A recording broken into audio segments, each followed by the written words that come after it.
매일 성경 묵상을 돕는 해설 가이드입니다. 안녕하세요. 묵상 코치입니다. 함께 읽고 나눌 말씀은 민수기 18장 1절에서 7절까지 말씀입니다. 18장은 17장의 마지막 부분을 서론으로 삼고 있습니다. 이것은 백성들 중에 선택되어 그들을 대신하여 또한 그들을 위하여 성막에서 직무를 수행하는 제사장과 레위인의 특별한 역할과 그 직무의 위험성을 알려줍니다. 이 새로운 지침들은 고라 일당이 제사장직을 탐내다 성막에서 벌을 받은 후 백성들이 성막에 접근하기를 두려워하는 장면과 더불어 시작됩니다. 1절에서 5절 읽겠습니다. 여호와께서 모세에게 이르시되 너와 내 아들들과 내 조상의 가문은 성소에 대한 죄를 함께 담당할 것이요 너와 내 아들들은 너희의 제사장 직분에 대한 죄를 함께 담당할 것이니라. 너는 내 형제 레위 지파 곧 내 조상의 지파를 데려다가 너와 함께 있게 하여 너와 내 아들들이 증거의 장막 앞에 있을 때 그들이 너를 돕게 하라. 레위인은 내 직무와 장막의 모든 직무를 지키려니와 성소의 기구와 제단에는 가까이 하지 못하리니 두렵건대 그들과 너희가 죽을까 하노라. 레위인은 너와 합동하여 장막의 모든 일과 회막의 직무를 다할 것이요 다른 사람은 너에게 가까이 하지 못할 것이니라. 이와 같이 너희는 성소의 직무와 제단의 직무로 다하라. 그리하면 여호와의 진노가 다시는 이스라엘 자손에게 미치지 아니하리라. 고라 사건이 참극으로 끝나면서 모세의 정치적 지위와 아론의 제사장권이 재확인된 후에 백성들은 두려움에 사로잡힙니다. 무엇보다 성막 앞에서 250명이 순식간에 불에 타 죽는 공포의 장면을 목격한 뒤 백성들은 성막 접근을 두려워하게 되었습니다. 그들은 우리가 다 죽게 되었나이다. 성막에 가까이 가는 자는 다 망할 것입니다. 라고 한탄합니다. 여호와께서는 아론에게 사제로 임명된 사람들의 성막에서의 직무 및 백성들의 성막 접근과 관련된 중요한 지침을 주십니다. 아론과 그의 아들 제사장들은 성소에 대한 죄를 그리고 제사장 직분에 대한 죄를 담당해야 합니다. 여기서 성소와 제사장 직분에 대한 죄를 담당한다는 것이 무슨 뜻일까요? 이어지는 18장 23절에 동일한 표현에 대한 책무가 레인들에게도 적용되고 있습니다. 일반적으로 죄를 담당하다는 죄의 책임을 진다는 뜻입니다. 제사장들이 성소에 대한 죄를 담당한다라는 뜻은 성소와 관련된 어떤 잘못이나 실수에 대해 그들이 책임질 위치에 있다는 뜻입니다. 이것은 성소라는 공간이 매우 위험한데 그 위험을 감수하면서 백성들을 대신해 직무를 수행하는 제사장들의 책임에 대한 문제입니다.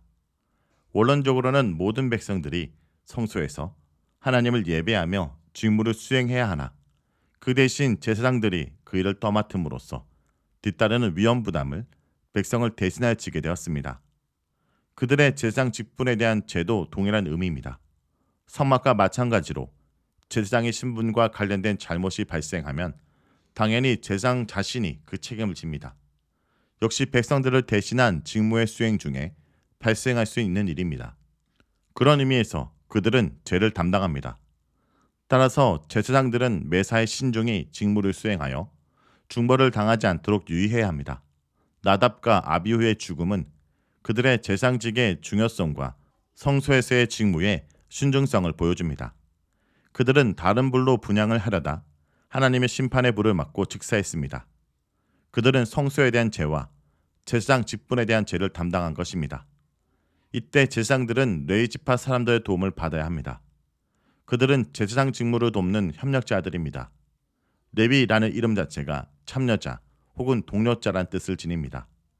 레위인들은 아론과 그의 아들 제사장들이 증거의 장막 앞에 있을 때 그들을 돕습니다.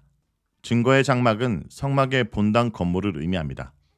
따라서 증거의 장막 앞은 성막 본당의 앞마당입니다. 레위인들은 바로 성막의 마당에서 제사장들을 도와 번제단의 제사들과 관련된 업무를 수행합니다. 레위인의 직무 한도도 더 자세히 설명됩니다. 그들은 성막지기로 봉사하되 제사장의 권리를 침해하고 그들의 영역을 넘어가선 안 됩니다. 레위인들은 성막 기구들과 번제단에는 가까이 갈 수 없습니다. 이것은 그 비품들을 만지면 안 된다는 뜻입니다. 그들은 지성소의 법궤는 물론 내성소의 세 가지 비품인 떡상, 향단, 금 등잔대를 결코 만질 수 없습니다. 만약 그것들과 접촉하면 그들은 죽을 것입니다.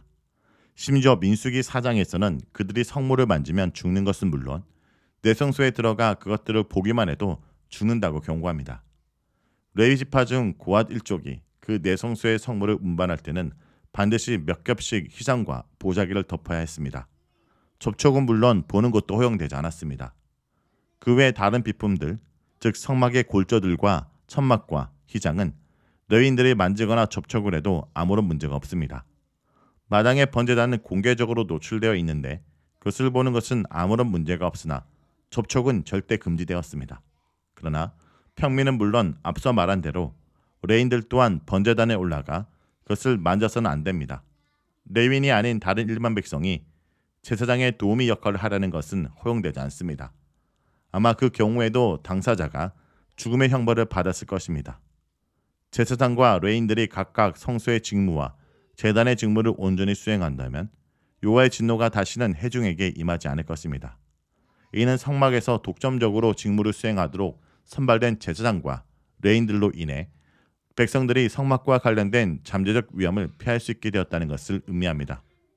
동시에 이러한 조치는 누가 하나님께서 임명한 사제들인지를 백성들로 하여금 분명히 인식하게 합니다. 그들은 고라 사건으로부터 부적격자들의 성막 침해는 신적 재앙을 불러온다는 교훈을 얻었습니다. 하지만 만일 사제직을 존중하여 그 규정을 잘 지키면 다시는 고라의 땅처럼 하나님의 진노를 일으킬 일이 없을 것입니다. 6절에서 7절 읽겠습니다. 보라, 내가 이스라엘 자손 중에서 너희 형제의 레인을 택하여 내게 돌리고 너에게 선물로 주어 해막 일을 하게 하였나니 너와 내 아들들은 제단과 휘장 안의 모든 일에 대하여 제사장의 직분을 지켜 섬기라. 내가 제사장의 직분을 너희에게 선물로 주었은즉 거기 가까이 하는 외인은 죽임을 당할지니라. 제사장들에게 레위인은 하나님께서 택하여 그들에게 준 특별한 선물이었습니다. 그들은 제사장들의 보조적 업무를 수행하는 방식으로 그들의 해막의 직무에 동참했습니다. 그러나 레위인들의 해막일은 내성소로 들어가 떡상의 떡을 새로 올리고 향단에 분향을 하는 등의 정례적 예배 직무 수행을 뜻하는 것이 아닙니다. 7절에 재차 확인되듯이 마당 주제단의 접촉과 더불어 내성소 공간의 출입은 오직 제사장들에게만 허용되었기 때문입니다. 게다가 만일 제사장만 출입이 허용되었던 내성소에 외인, 즉 제사장이 아닌 다른 사람이 가까이 온다면 그는 죽을 것이라는 경고가 덧붙여집니다. 죽음을 일으키는 것은 공간 자체가 아니라 거기 놓인 거룩한 제의 비품들이었습니다. 7절에 휘장 안은 명령을 받는 대제사장인 너에 해당하는 공간입니다. 왜냐하면 휘장을 지칭하는 히브리어는 언제나 지성소 휘장을 가리키기 때문입니다. 대제사장만이 감당했던 가장 중요한 직무는 음력 7월 10일의 속죄일에 지성소에 들어가 법궤의 속죄소에 스소와 순염소의 피를 차례로 뿌리고 이어서 내성소의 향단과 마당의 번제단에 그 두 짐승의 피를 뿌리는 일이었습니다. 자, 여기까지가 민수기 18장 1절에서 7절까지 말씀입니다. 오늘 말씀을 통해 우리는 무엇을 묵상하고 적용해야 할까요? 각자의 부르심에 충성하여 연합하며 섬겨야 합니다. 우리는 하나님의 교회에 여러 모양으로 봉사하도록 부르심을 받았습니다. 아론의 일이든지 레위인의 일이든지 각자 일이 다르지만 모두 함께 연합하여 일해야 합니다. 서로 합동하여 일한 제사장과 레위인처럼 우리도 그리스도와 연합하여 봉사할 때 사람을 살리는 향기로운 제사가 될 것입니다.